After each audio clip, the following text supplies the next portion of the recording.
લીધું. હારી. કીધું ભાઈ અટાણે છે કાંઈ આપણને મળ્યું છે હા. અને મળે છે. હા.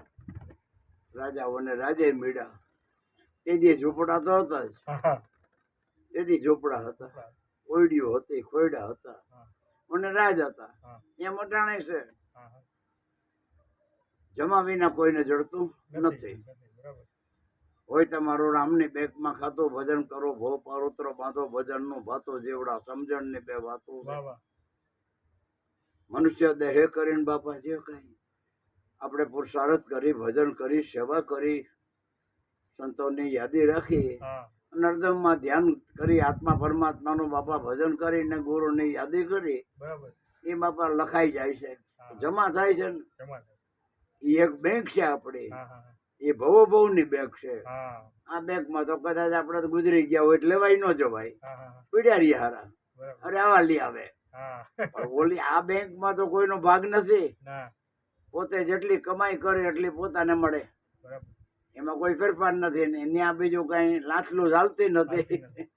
એટલે કીધું ભાઈ આ તમને જે કુદરતે ગામડામાં તમે આવ્યા, ભાડે રહેતા હતા, 3-4 ખોયડે ભાડે રહ્યા, એમ કરતા કરતા તમને કુદરતે આવું મકાન દીધું. આ કઈ આપણે એકે બર બાંધવા જેવું નથી. આપણી ઘીરે જે કોઈ બાલ બચ્ચા બાપા જન્મને ધારણ કરે છે એ એનો પ્રારબ્ધ લખાવીને આવે છે. સંચિત ક્રિયા મનને પ્રારબ્ધો, આ 3 ફાઇલ હોય આપણી જન્મીને ત્યાં જ. દેખ્યો આ આત્મા સંચિત ક્રિયા મનને પ્રારબ્ધની મુઠ્ઠીમાં હોય છે. આ જન્મ મરણ સુખ દુઃખ ને લાભાની આ 6 દ્વંદ્વ આમાં હોય છે. આપણે આમ જ હાથ હોય, આપણે આમ જ જન્મી છે. બસ આ આપણી ફાઇલ ભેગી જ આવે છે, જન્માંતર ની ફાઇલ ભેગી આવે બાબા. થઈ ગયું. એટલે તે પ્રમાણે કુદરત એ પ્રમાણે કાર્ય કરે છે. એટલે આપણે એક તો એ ફાઇલ માંથી ને એ કર્મ માંથી છૂટવા માટે થઈ બાપા આપણે સેવા સત્સંગ ને સ્મરણ કરવું અને એવા ગુરુની ચરણે જઈ અને ભક્તિ કરવી, એ આ પ્રારબ્ધમાં છૂટવા માટે થઈ. મનુષ્ય જન્મથી આ જગતમાં કોઈ વસ્તુ કિંમતી નથી, કોઈ વસ્તુ કિંમતી નથી. પણ કિંમતી શું કરવા છે કે મનુષ્ય જન્મે જો આ કમાઈ કરે, પોતાના આત્મા પરમાત્માને હું કોણ છું, ક્યાંથી આવ્યો, જાય ક્યાં, 184 બધા ભૂતખાના છે.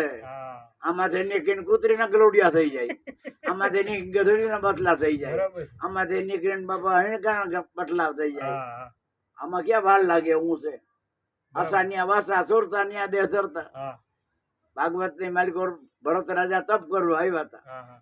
હવે હણકામાં દ્રષ્ટિ રહી ગઈ છે, ક્યારો આવ્યું ગયું અને એને જનાવર કોક મારી નાખશે, નાના બરફ પેલો આવી ગયો હતો, દેહ છૂટી ગયો, દ્રષ્ટિ રહી ગઈ હણકામાં. તો હરણના પેટમાં જવું પડ્યું. ભાગવત કહે છે 2 જન્મ બગડ્યા, પણ હરણના પેટમાં ગયો છતાં આ કમાઈ કરે, આ ગુપ્ત કમાઈ, હરદમની કમાઈ એ જાતે નથી. બાકી યજ્ઞ, હોમ, હવન, જપ, તપ, તીરથ, વ્રત, દાન, પુણ્ય ગમે એટલું તમે કર્યું, દેહ ઇન્દ્રિયથી એ કર્મ તે કર્યું છે, તે કર્મ કર્યું છે. સમજાઈ ગયું? એની વળતર તને મળી જાય, આ છોકરાઓને મળી જાય, પણ જમા નહીં થાય. સપ્તાહ કરી જમા નહીં થાય. હવન કર્યો એ જમા નહીં થાય, દ્વારકા આટો મારી આવ્યો એ જમા નહીં થાય. સમજાઈ ગયું? એ તારા ભાવ પ્રમાણે તને ફળ મળે અથવા બાલ બચ્ચાને મળે. આ કમાઈ જાતી નથી. અમારા લાભુ દાદા કહેતા હતા કે ભાઈ આ કમાઈ એની ગઈ નહીં.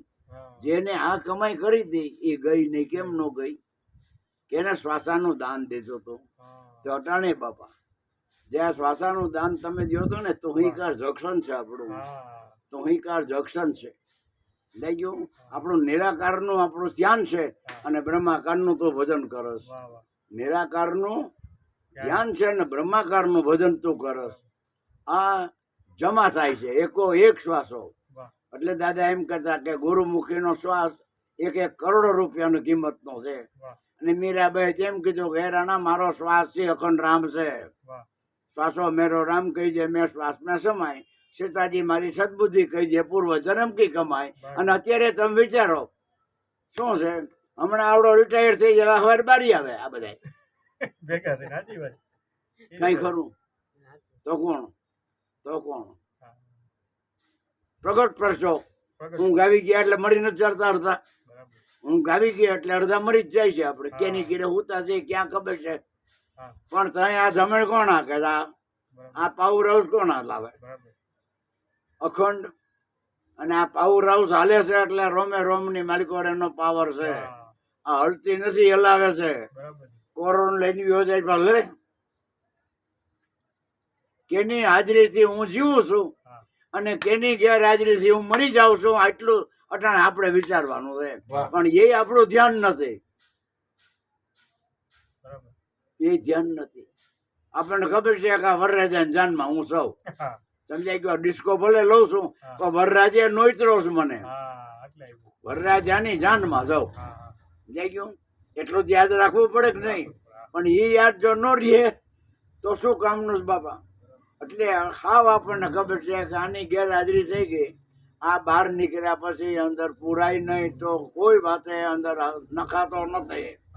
ડાક્ટરનો બાપ, સર્જનનો બાપ ને એનો બાપ હોય તો પછી એને પકડીને માલિકો નાખી શકે એમ નથી, કારણ કે આ પવન નથી. આ 49 જે વાયુ હોય છે ઢૂંઢો, એ આ નથી, આ નથી. આ અખંડ વ્યાપક નો પેય છે, બાપ છે એનો. એ બધાને કરંટ આવડો આપે છે. ભારત કાળમાં મૂકી બારાંગર બાણે જાય ને વ્યાપક ને અર્થિંગ કરે છે, એને અર્થિંગ કરી એને પ્રકાશ આપી ગતિ આપીને માલિકો પુરાય છે, પછી પુરાય છે. એટલે 49 હોય છે ને એનો અલૌકિક છે. જો આવડો પવન આની પુરાતો હોય તો ડોક્ટર બાટલો ન લેવે અમેરિકાથી. ભલે 4 લાકડો 2 લાખ રાખે તો ન દે, પણ નથી હાલે એમ કોઈનું આમાં. અને આ સ્વયંભૂ છે, સ્વયંભૂ. અને તાર નીકળ્યા ક્યાં છે? સૂર્યચંદ્ર માંથી. માએ ખોખું જન્મમાં છે, માં ખોખું જણે છે. પ્રાણ હોતો નથી જન્મતો કોઈ. જો પ્રાણ હોતો જન્મે, પ્રાણ જો જન્મતો હોય તો મરવું પડે ને, આવે એને જવું પડે, આવે એને જવું જ પડે. એટલે પ્રાણ તો પછી વાસ્તુ લે. મારા બાપ સૂર્યચંદ્ર 2 તારા મુગારામ બાપા કહેતા કે સૂર્યચંદ્ર માંથી આ 2 વાસ્તુ લે છે. એ વાસ્તુ લે છે ત્યારે પછી પોતે સ્વયં પરમાત્મા એને સિંધેલું હોય છે તારે અખંડ જાગવાનું. અને હું તારી પછવાડે આવું છું પણ તારા ઝોલામાં હું હુઈ જવાનો છું.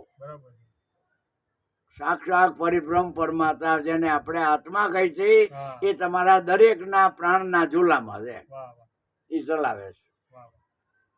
કોઈ જ જાય છે, જાગે કઈ લાભ બાપા મળે તે જાગે, ત્યાં જાગે. અને જાગ્યા પછી નો હુવે એ પાકું, પણ જગાડી દેવો ને એને નાદ કહેવાય. શું કહેવાય?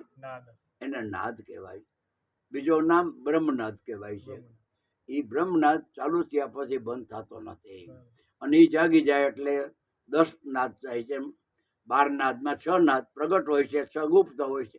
ઝાલર સંભળાય ને, શંખ સંભળાય, નગારો, ટોકરી, શું બધું મોરલી, આખું જાગી ગયો. એનો હવે હુવે આ નાદ બંધ નહીં. તો નાદ પોતે જ બાપા કુદરત છે, આખા વિશ્વનું કરતા નાદ છે. આપણું બુંદ નાદમાંથી પ્રગટ થાય છે. ગીતાનો 14મો અધ્યાય વાંચી લેજો. 14મો અધ્યાય એટલે આપણું આ બિંદુ 29મું તત્વ, આપણું બિંદુ 29 તત્વનો ઓમકાર. 29 તત્વનો ઓમકાર સૂક્ષ્મ ને કારણ પણ 29મું તત્વ છે. સમજાય ગયું? ગણતરી કરી એટલે પણ એ 29મું તત્વ ઓમકાર છે ને એમાંથી આ નાદ છે ને નાદમાંથી આપણું આ બિંદુ પ્રગટ થાય છે. એટલે હું ક્યાંથી આવ્યો એ જડશે નહીં. મારું મૂળ શું એ નહીં જડે, નહીં જડે, ક્યાંય લખેલ પણ નથી. એટલે ખરેખર વાત એ આપણે કરતા હતા કે આ જે આપણને મળેલું છે એ બાપા સૌના પારબ્ધ આધીન આપણને મળેલું છે, પારબ્ધ આધીન.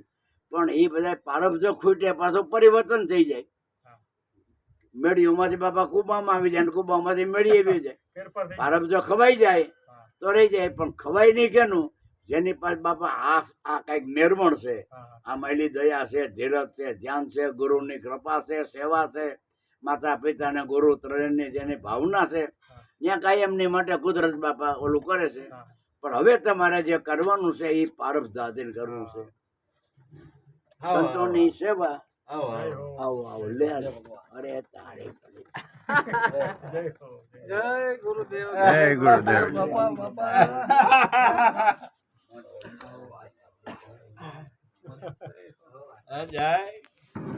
જય ગુરુદેવ ભાઈ. જય.